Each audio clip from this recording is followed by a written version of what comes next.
Hello.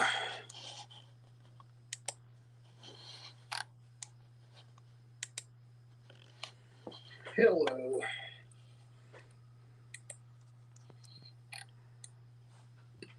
I am waiting for Joe to jump in here.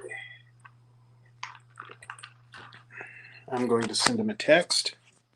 I am waiting for Joe to jump in here. I'm going to send him a text. I am waiting for Joe to jump in here.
Give it a second here.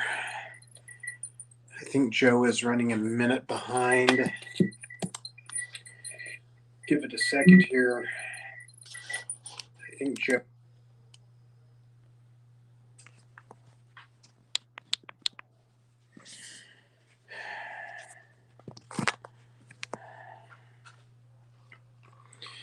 Anybody out there catch the fundraiser for Iron Dog?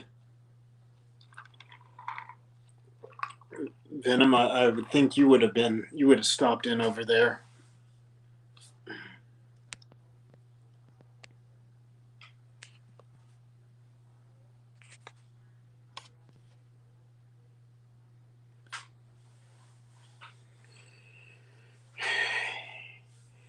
Yeah, hissy fits.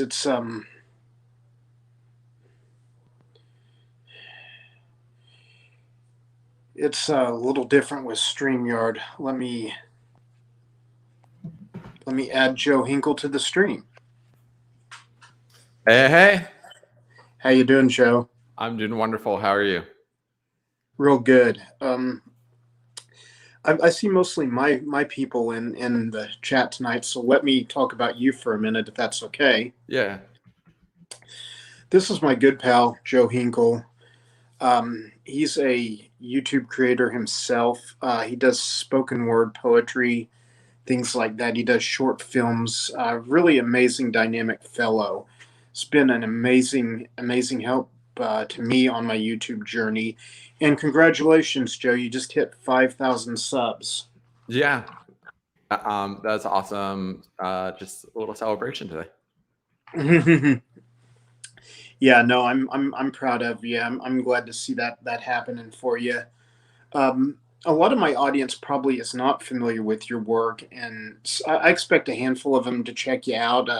Most of them probably, I hate to say most of them probably won't, but I mean, if you're not feeding a snake like a dead mouse or something, it's going to be, up in the air. Yeah. But, I got to get involved in that. I got to start feeding snakes to dead mice to snakes. In the middle of my poetry videos or in the middle of my inspirational videos.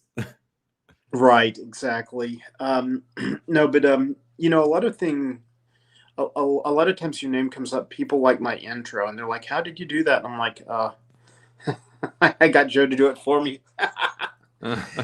You're great with that kind of stuff. I mean, you got to admit, it's definitely a forte of yours.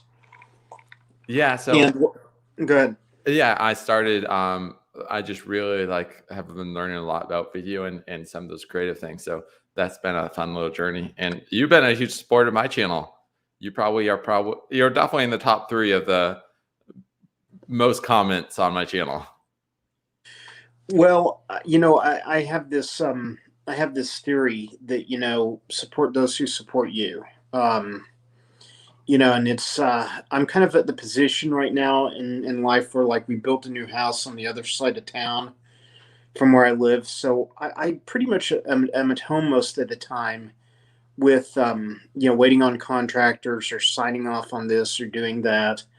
And so it's given me a lot of time to where I can either, like, play your videos, watch your videos, comment on your videos. If I didn't have that chunk of time, I don't know that I would be as active as I have been. I know that Sean Howe is going to watch this after the fact. You know her, right?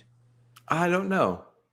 She's the one that does all the party games for kids. Okay, gotcha. Hmm. Um, I, I'm sure I've watched her videos before, but I forget who's who in the YouTube world. I understand. I have tough time keeping up with it myself. So did you actually have a party today for your 5,000 subs? No, I just stayed home and watched a movie after church. So, um, Understood. nothing too crazy. Well, I tell you, it's I definitely, our paths crossed in a Facebook group, and I kind of took a liking to your videos. Definitely kind of like the way you bring things together with the message and the music and the shots and angles you get. Believe it or not, someone who's like, um, like myself, who focuses on nature and animals, sometimes sit there and, like, watch a video, but from someone like you, and say, "Wow, that was an interesting, that was an interesting angle. That was an interesting clip on this take, and that might be useful in B-roll somewhere down the road for me." And I don't know if you get anything like that out of my videos or not. Yeah, yeah. I typically don't watch. I mean, you're the only snake channel that I'm subscribed to, I'm sure. Um, so it is definitely a unique niche. So I would love to hear some about like what you're doing right now, specifically the channel and life. Like, what's your focus right now? Well, no, I appreciate that. The focus right now has kind of been existing in a bit of a creator block. And I mean, I'm going to assume you know what that's like, where, like, you're like, the algorithm is begging for another video, and I need to release two a week to be the perfect Roberto Blake disciple. But I'm not editing anything this week. I'll throw the computer out the window. I don't care. Yeah, it's kind of been a little bit along those lines, which has led me to embrace the shorts movement, because a lot of times where I moved to, I kind of have so much wildlife in and around my house. I'm always picking up a scorpion or something and pitching it out the front door. That it's just like, film for 15 seconds, upload, and done. Mm. And you're not getting any watch time from your shorts. At least that's what they're saying. But it is driving my subscriber base. I've noticed that. This time last year, I was about 600 subscribers, 630, and today I'm sitting at over 1,200. So if that That's continues awesome. for another year, I will be very, very happy myself. Have you been Um, able to turn on monetization yet? no, I have not. Which, once again, that's where I kind of got into doing lives and things, because when you pull your analytics and you look at things after the fact, I'm sitting there going, wow, 80% of my audience watched 2 minutes of an incredible 8-minute snake video, but they caught 20 to 30 minutes of your hour-long live. Mm.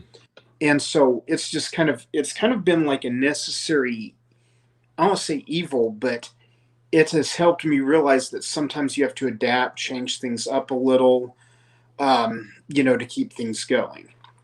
Yeah, absolutely. I think live is definitely one of the best ways to get that monetization and start like really again engage audience. My nephew Michael is there. Hey Michael, we were going to play Xbox tonight, but Oh, I had some problems with my Xbox earlier. But yeah, like we're saying, like having a live. First of all, it engages your audience. It allows people to answer questions in real time to connect deeper. but also like get that watch time, which is really important to monetizing. Right. Yeah, and I tell you, the most frustrating situation, I'm a bit of a videophile. I mean, most of us are. And I've got two channels I'm actively trying to grow. One is my snake channel. The other one I've got another channel that's like dedicated to my dog. Okay. Okay, now I've actually got two other channels, and the other two I'm not even trying to grow. It's just like I needed a place to catalog video, and one of them is like got like only 300 subscribers, but it's like got 3,000 hours watch time, and I'm like, I'm not even trying to grow you, and everyone's watching you, and um, and it's kind of not a bummer. I mean, I'm kind of glad that the stuff I'm doing on that other channel is getting noticed to a degree, because it's stuff eventually I want to be able to sell if I can. But What's your other channel called? the other one I'm trying to promote is Odie the Boston Terrier. Now the other one, the one that's got like almost 4,000 hours watch time, is called Roundup Rodeo, and what that is I'm not trying to like drag attention there. I'm not sharing the videos from there, but that's just me filming and photographing stuff at rattlesnake roundups that happen like in the American Southwest. And I'm not really a big fan per se. Matter of fact, I'm a bit of a critic, and I just kind of took all this video and made this YouTube channel so I could like store it.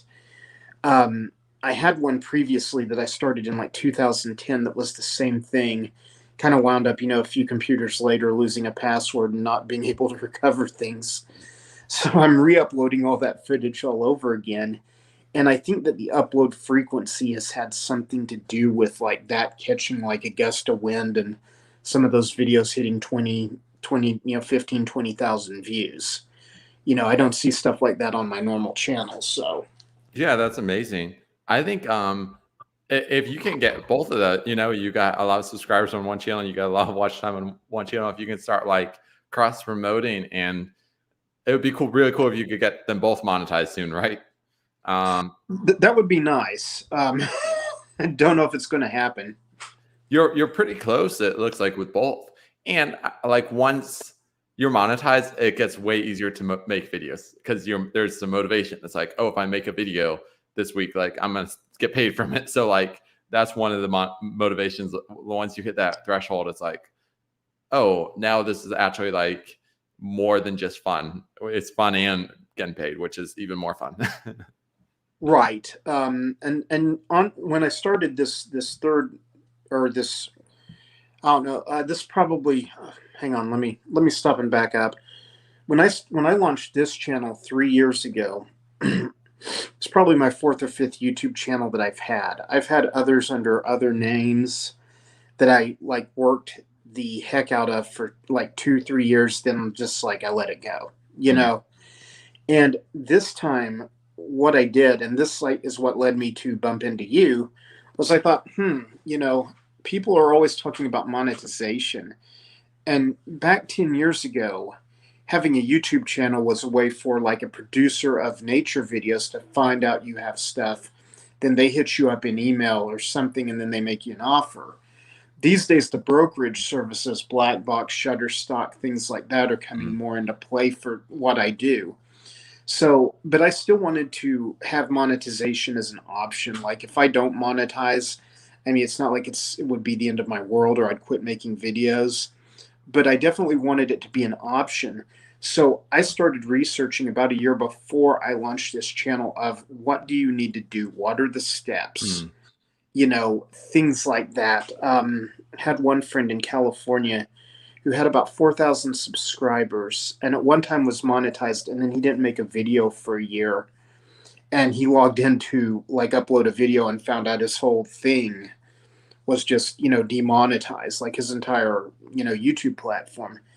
And he couldn't understand why, other than the failure to upload. So I'm sitting there looking at, you need to upload, you need to be as consistent as you can be.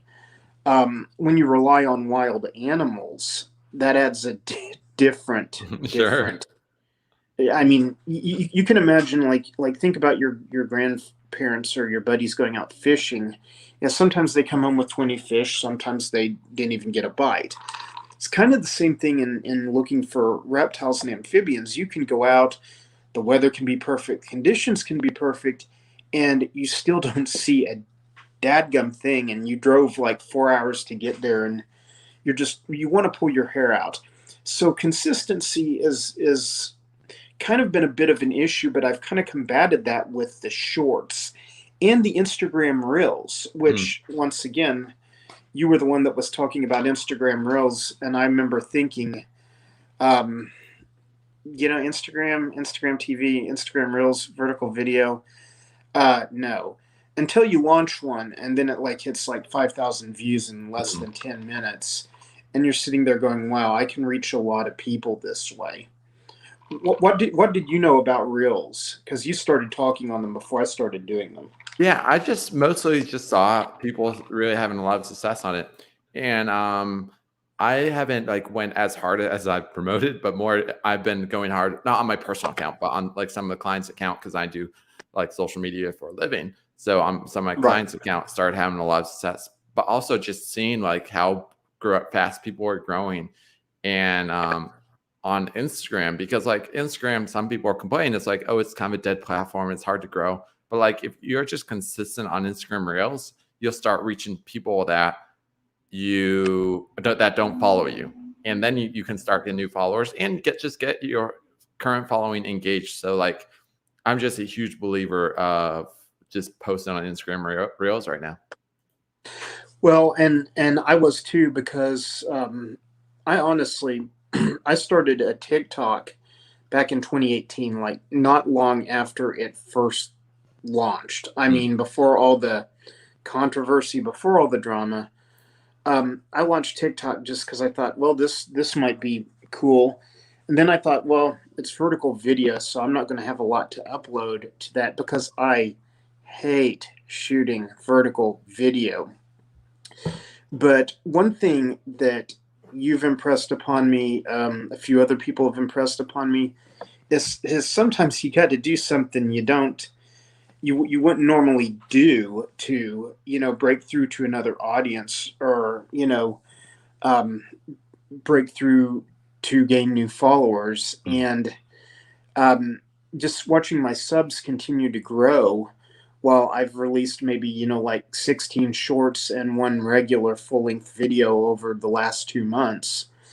It's kind of like I can't ignore this. And then you kind of realize, vertical video versus horizontal video. It's holding the phone this way instead of holding it that way.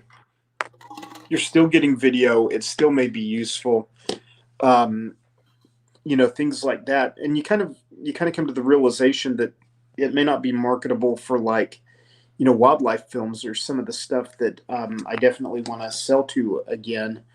But it may come up somewhere. Yeah. Someone may like it. So And I think it's like if people start recognizing you from that, like first there has to be some recognition. Like people need to know you and know who you are. So if vertical video helps you do that, if being on Instagram and YouTube helps that, like then people are digging like, oh, this is what Todd does, this is what Joe does, so and also like I think just because most people are watching on their phones, like originally video was on TV, like or on our screen, and then video popularized on TV, then YouTube, and people watching on computers. But ever so many people, even more watching on their phone than on the YouTube on the computer screen, and more people are right, watching like Instagram on their phone, and Instagram has a web. You can go on browser, but almost everyone's on their phone, so it kind of makes sense. And I feel like it's one of the features that Instagram did really well on. Like they basically stole a concept from TikTok, but like IGTV was kind of a failure for them. Like stories is actually pretty popular, but it didn't. It's not like a huge resource to like grow your account. But like Instagram Reels is just something that really they launched and it's working. yeah, I everyone always makes fun of me because of my quick trip addiction. I I'm always at Quick Trip, or it makes cameos in my video and stuff, and everyone's always asking me where my unsweet iced tea is. Well, they launched a new cup design, and I was not happy with it. Let's just say that. And I did like an Instagram reel of like, this is the new Quick Trip cup. It sucks. Thank you, for watching.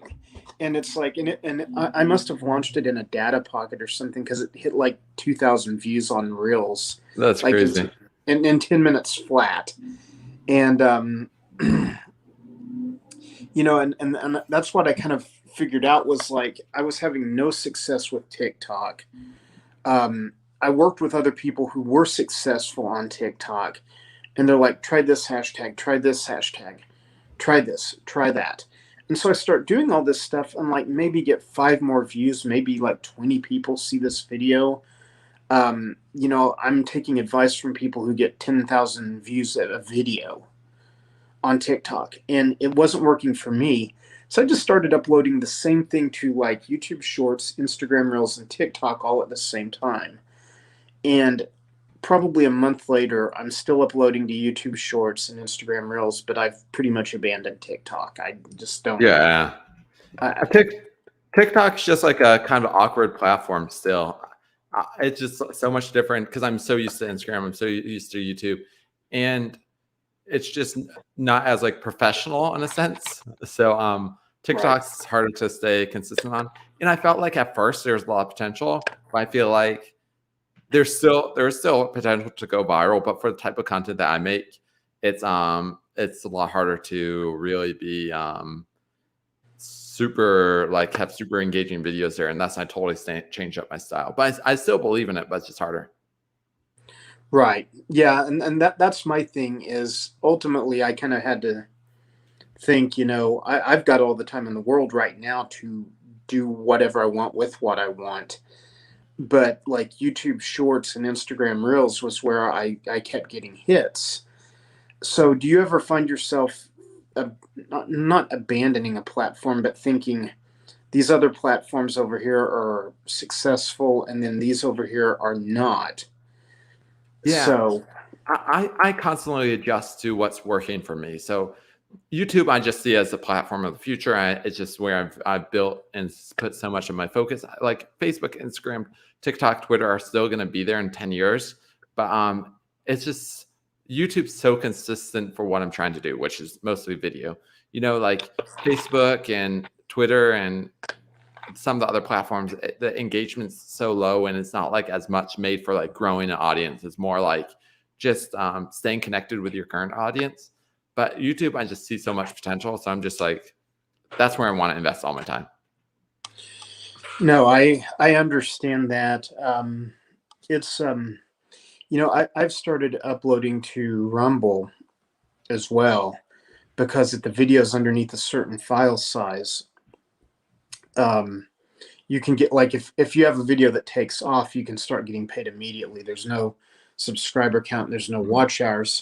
The flip side of that is, it probably, will Rumble be there 5 years from now? I mean, I think it will be personally, but we don't really know. And you see, that's the other thing about, like, if you follow like Brian G. Johnson or Roberto Blake, I've kind of got the feeling that, eventually the monetization may even become smaller for newer creators. I mean, I remember a time, Joe, when you had to have 100 subscribers, and then you could monetize. And then it's like, if you had something go viral, that's when you'd start getting paid. It wasn't watch time based, it was view based. And that was like ages ago. That was 10 years ago. I mean, you weren't born and I was in my 40s. Um, YouTube's not quite that old. I was going to say that's a joke. I think YouTube came out, what, 2003? I want to say three. I know I launched my first video in 2009. Okay. And then really took off in 2010, 2011. Never dreamed that I could even produce anything that would be monetizable. And then interestingly enough, I got an email from a video producer because I've always slapped an email at the end of my videos. And it was a group called Like Minded Media. And they said, we're wanting to get some snake footage for you. And I'm like, well, where are you sending it? They're like National Geographic. And I'm like, okay, yeah, no, I'm down. Yeah, I don't care what you're paying. Let's get this done. And and was able to ship off some of the worst footage I think I ever shot. They made it look brilliant. I don't know how they do that. I wish I had those skills in my pocket.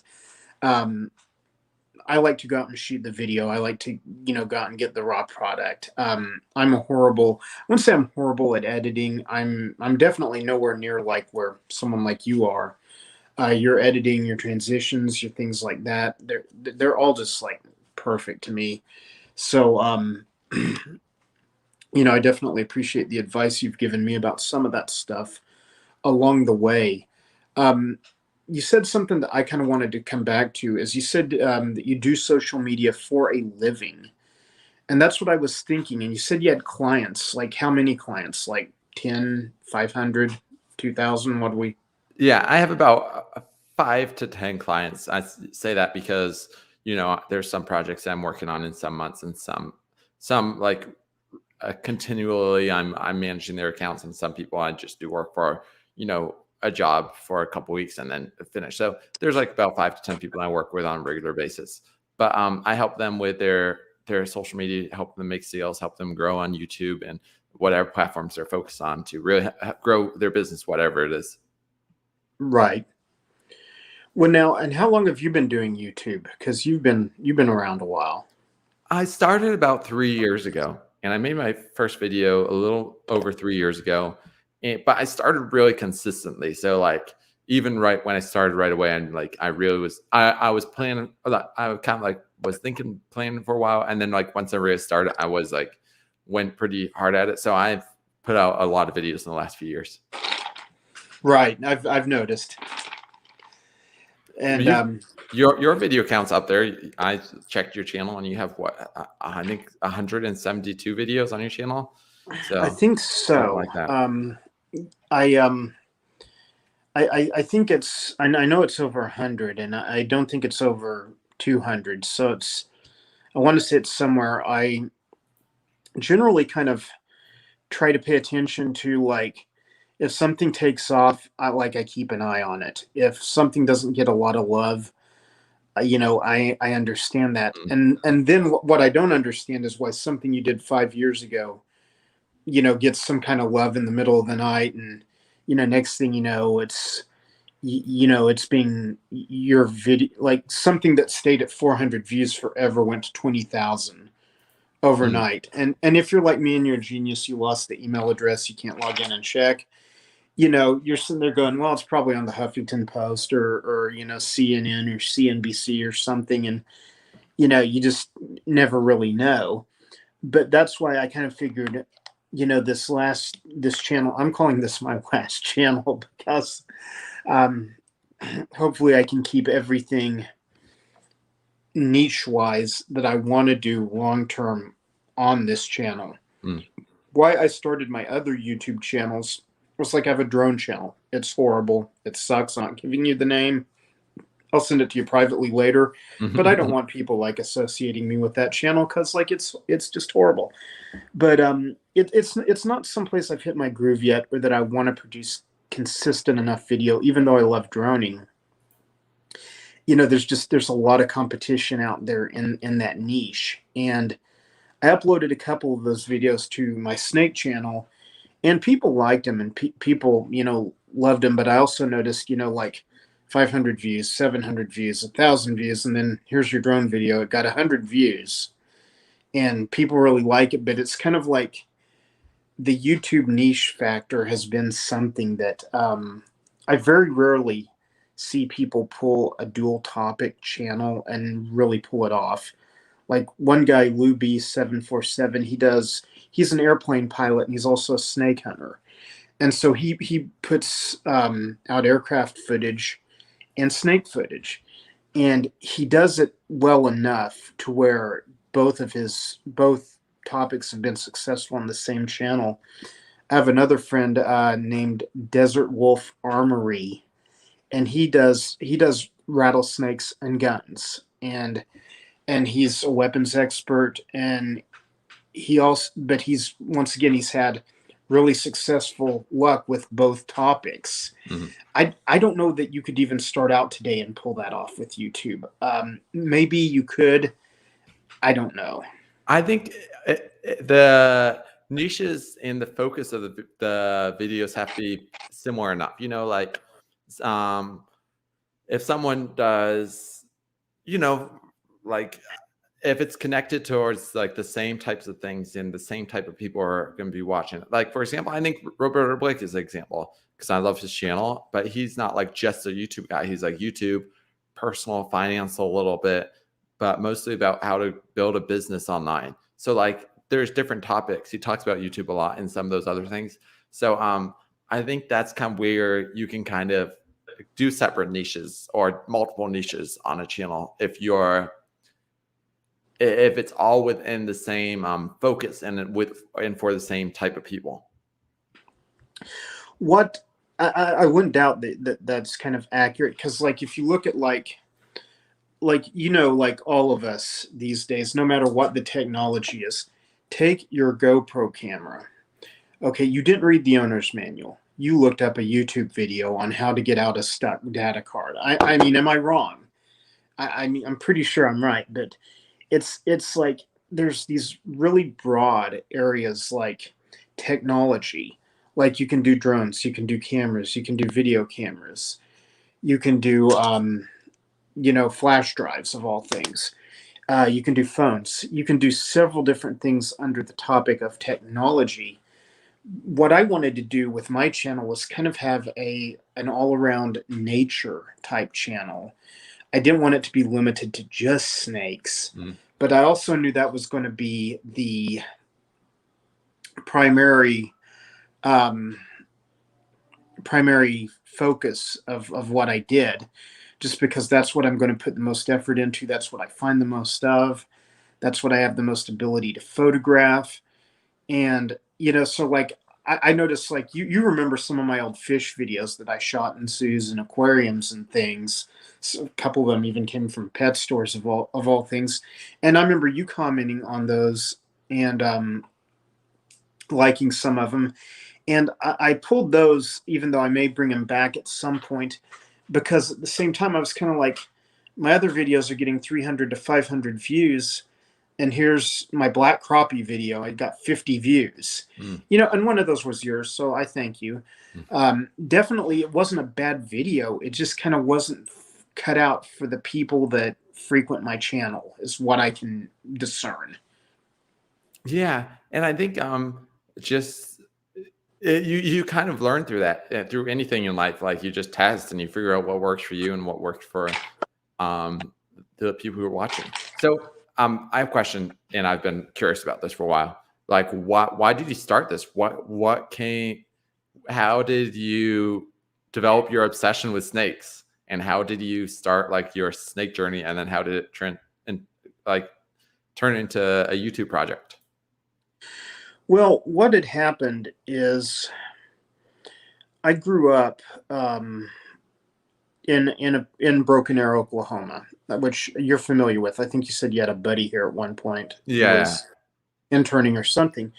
But I remember Broken Arrow from like 50 years ago. It was like this small farming community. It wasn't actually a part of Tulsa like it is now. And I would go out in my grandparents' backyard because they watched me a lot when I was younger, and I would, find snakes, find lizards, things like that. And my grandmother knew actually quite a bit about that kind of stuff, which she just was from the, Arkansas hills, and that's where she grew up. And so she knew a lot about animals. Well, back in, this is probably the late 70s, my grandparents, my parents, they kind of kept more of an eye on what you watched on TV. So I kind of had like Wild America, Wild Kingdom, and Billy Graham. Those were like the three things I was allowed to watch on TV. to a large degree back when I was much younger. And I kind of developed this thing in my psyche where I always loved animals, wanted to work with animals, wanted to be a zookeeper for a while, kind of decided that economically that wouldn't work for me. Then I kind of got into photography for a while. And I thought, the people making these nature films that I watch on public television, that would be the ultimate, gig for me. And so basically, I just grew up around a lot of wildlife, and it's kind of like if you were the kid of a rodeo cowboy, you would grow up around rodeo and livestock. It's not really that much different because it's we like I said, we would go out and hunt for snakes or flip boards looking for frogs, things like that, and it's just kind of a natural progression. But I picked up a video camera back around 2009, a Sony Bloggie of all things. I don't know if you will remember the Sony Bloggie. No. Pull them up. You still find one or two on Amazon. They were like one of the first 1080 handheld camcorders. They look like a cell phone. They look Interesting. ridiculous. And generally these days, I think the your cell phones have better cameras. But I mean, this is when 1080 was fresh and new, or at least it was for most of the consumer grade camera people. But basically, I started going to rattlesnake roundups in Texas and in Oklahoma and documenting what was going on there with a video camera, which kind of brought me back into photography and video, and actually kind of got known all over the world for a while because of my activism in speaking out about, criticizing this kind of behavior, unlimited hunting, things like that, the ecological consequences. And really, it's just kind of like YouTube. Once you get YouTube figured out, to me, that's part of my theory as to why a lot of us have stuck on YouTube, is because once you get it figured out, who Mhm. wants to go learn another platform? Yeah. But really, it kind of started with my, you know, with my family and my grandmother teaching me to read with a book about a snake and things like that. And it just took off. And people are scared to death of these things. And I'm sitting there like, oh, I walk out on my front porch and see a copperhead, and I'm like, like I grab my selfie stick or something and scoot it on out of the way, or just going about my business. Um, and some people would have had a heart attack over something like that, and it's just, to me, there's a real fascination with the fact that these animals are, in my opinion, maligned and demonized to a certain extent. And that's crazy. It's funny how much like our past and our history like affects what we are excited about and what we really want to create now. Um, and yeah, it's funny how like even things when we were kids or what we loved when we were 20 years ago, it still affects what we love and want to do now. No, definitely, definitely. I kind of believe that for the most part, at least people like me and you, we kind of we kind of have an idea of what we want to do. We kind of, like you're into all the graphics and technical stuff, and yeah, and then once again, like when I was looking for someone to do an intro, I didn't want it to be done by me. I wanted it to have this complete, this was not done by Todd Autry vibe to it. And so you'd made the offer, I took you up on it, and what I got is a really really kicking little channel intro that a lot of people have liked and a lot of people really enjoyed. So and I was working on one that was like 20 seconds, and then I started reading where that would be like way too long, and like you'll lose engagement during stuff like that. And so that's why I just thought, how do I make this 3 or 5 seconds? Well, I don't know, but here's this guy named Joe. Let me call him. And once again, you came through, and and it's just, there's a lot of different factors that go into this kind of stuff. Yeah, absolutely. Um, I have about 10 minutes left, but I definitely want to Okay. see what people are saying in the chat. So let's see. Um, I'm looking for some of the questions. I saw a couple questions in here. Joe, is that a Disney Pixar wall behind you? Yeah, so I'll move my camera around a little bit. Please Have do.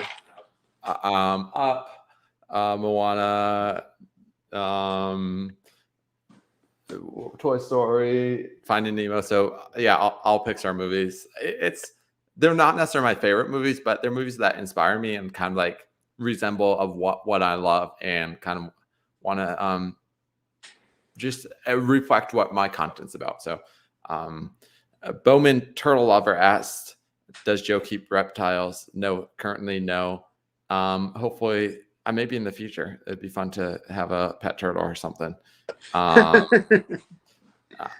Definitely something that could live in a aquarium, because Right. I am not a huge fan of animals running around the house.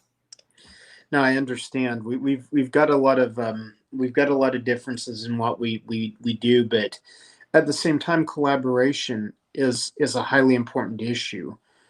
I literally credit going from 600 to 800 subs to these guys named Smet Logic, they're a snake channel, and then from like 800 subs to breaking 1,000 was Desert Wolf Armory giving me shout outs. Mm. And once again, this is why you comment on people's videos.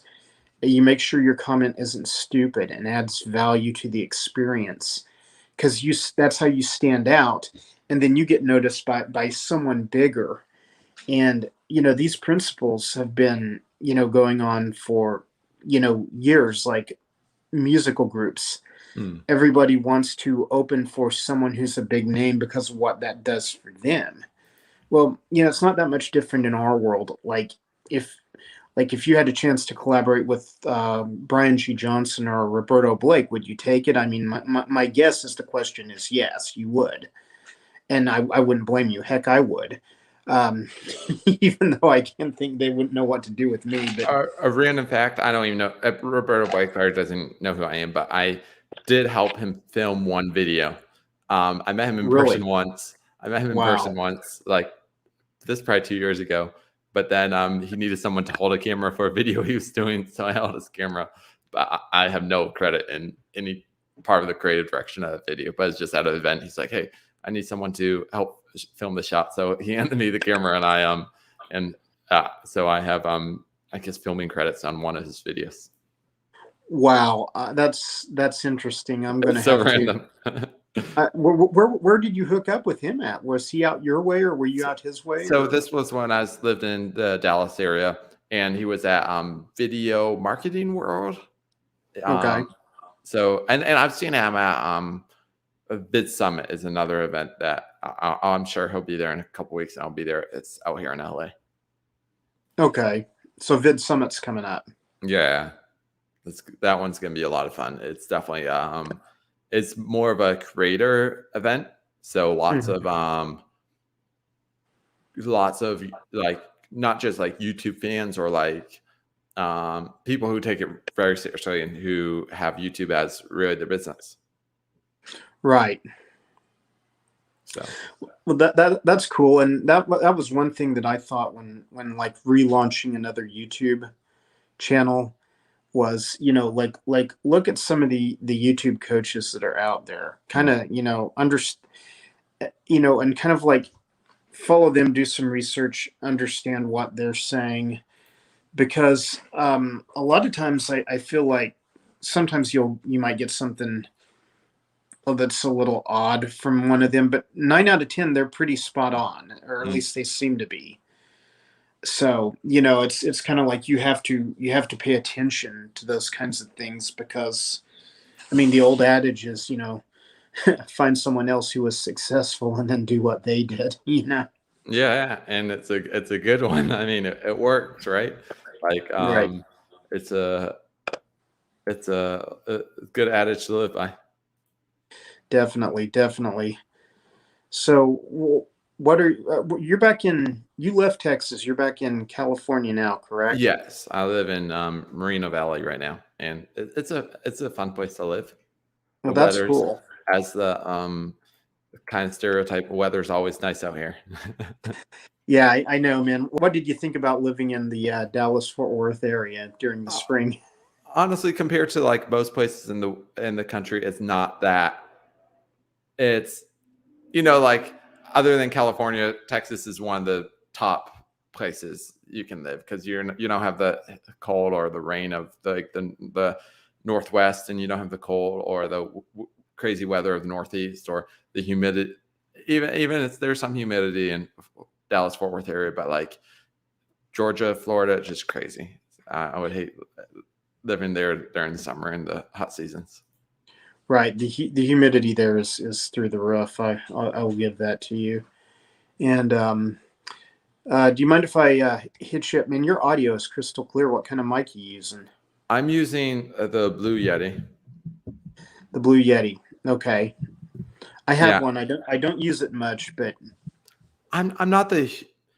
It works for this. There's pros and cons. I just if you have it on the right basic settings, have it right in front of you, it's good. Um, for a lot of cases, it doesn't. It's not the best mic, but right here, it works. So. do you ever think of doing any tutorial type videos? Yeah, I've tried doing some. It just takes so much time, and it bores me. Like it's not as exciting as like doing an inspirational video or something. Tutorial videos are good, but and I think they're necessary, but they're just not as interesting to me. So I kind of gave up after a couple. I understand that. Well, what new? I know we don't have much time left. What any big projects you're working on? Anything you care to brag Hmm. about? Anything? Yeah, Anything? Yeah. I'm always working on a lot of things that I don't talk about till it's like it starts coming closer to. Probably the biggest thing I'm excited about that's out is my interviews and my podcast. So that goes on YouTube as well. But I also have an audio version for people who listen to podcasts. But honestly, like just connecting on YouTube, if for anyone watching, just search my name, Joe Hinkle, and feel free to connect, reach out, let me know what you guys are up to. They're going to get a link to your channel in the description of this after it's over, if that's okay with you. Yeah, that's awesome. And now that you're at 1,000 subscribers, you can tag people in the title. I knew that. I was just seeing if you were paying attention, Yeah, Joe. no, that's a new feature that or new feature for Okay. people that hit 1,000 subscribers, where you can actually tag people in title. So that's a fun thing that I do when I have guests on my show. Okay. Well, I don't know. I'm wondering if I can do that after the fact. I don't know. I'll have to see. I see where I've been able to do that in chat and comments and things. Yeah. So I was honestly surprised I got 2,000 because like I had channels back in 2012, 2013 that had videos with 100,000 views, and I literally had 300, 400 subscribers tops. Wow. Never thought I'd have a channel where I hit 1,000 subs, and then it's like it happens. So keep doing, I guess, whatever whatever works. Yeah, exactly. I totally agree. It's just consistency and making more videos and figuring out what you like and what people like, and it slowly grows on YouTube. Definitely, definitely. Um, we're getting close to time, so is there anything you want to say to anyone out here who may be considering starting a YouTube channel or being a creative force, maybe in photography or something else? Or what could you like if you had if just a couple of minutes to throw out some of your best advice, what would it be? Yeah. It's just start creating, start figuring out, learning, making stuff and for YouTube specifically and making videos online, it's free to start, right? So it's free to make your first video. So just start doing it and learn and grow from there. Definitely. I hate to keep bringing him up, but Roberto's make 100 crappy videos video really stuck out to me because it's like you kind of realize after you've done this a few times that you're going to put out 10 videos, no one's going to notice you. You start getting into 100, 200, that's when people are going to notice you. So, it's just kind of one of them things you kind of realize after a lot of experience and time. I know a lot of kids sit down and think, well, I'm going to start a YouTube channel and I'm going to get paid next month, and it's just not the case. I think it does happen for a select few. Sadly, I'm not one of them, but who knows where the future's going to take us.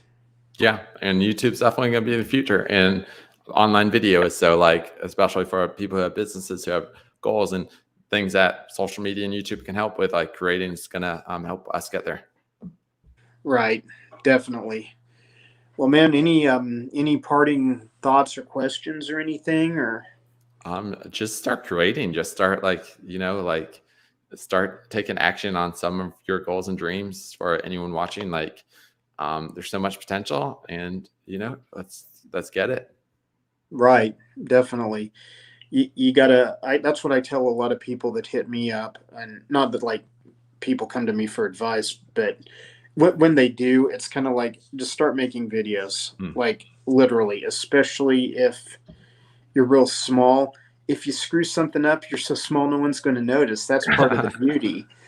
I mean, I've done things where like I was working on a 20-minute drone video, and like the data card went defective at a certain point, and it's like the video got stuck on this tree. And it's like totally iconic scene that I filmed and was perfect. And like I get it home and I'm just like, it's just almost exploded. But man, you've been a good friend to me. You're I don't think you sleep, like literally. I think Joe is like, it's like I sent him a private message on Facebook or something. It's like 5 in the morning here, and like I get back, hey, I'm editing. Let me hit you up later. I'm like, I've not known Joe to sleep since I've met him. I think he's a workaholic to a certain degree, but that passion comes through in what he does. I enjoy his spoken word videos. I enjoy his inspirational videos. There will be people on my channel that will not take to what you do, and there'll probably be a ton of people on your channel won't take to what I do. But I still feel this has been a very valuable collaboration over the past couple of years. You just doing little things here and there, and me just showing up, commenting on everything you put out. It's you've definitely been a friend of my channel, and I wanted to introduce you to some of my gang and show your face and say come brag about yourself. And I'm super grateful for that. And thanks for all the awesome comments over the last 2 years. And hopefully someone got some inspiration from this conversation. Definitely, and never underestimate the power of a good collaboration. Absolutely. Oh, well, have a good night, Todd, and have an awesome week. And thanks everyone for watching. You too, Joe. You take care. Oh, we'll talk soon. Bye. Bye. Okay, gang, that was Joe Hinkle, and he did my intro. He's also done some minor editing things for me. Guy puts out inspirational videos and some good ones. I'm going to drop a link to his channel in the description to this when it's over. Hated it if I've stepped on Iron Dog's toes. I thought his fundraiser would honestly be over by 10 o'clock Central. It was not, but that's cool. Keep going and stay there. By all means, stay there. Iron Dog needs our help. We need to come in clutch for that guy. But anyway, for those of you who are catching this on YouTube or catching this after the fact, I appreciate it. Leave a question below in the comments after the live. If there's something that we touched on and got close to and didn't clear up, let us know. Because one of us will get back to it for sure. Thank you guys for watching. I'm going to be out of here, so I'll see y'all later. Thanks.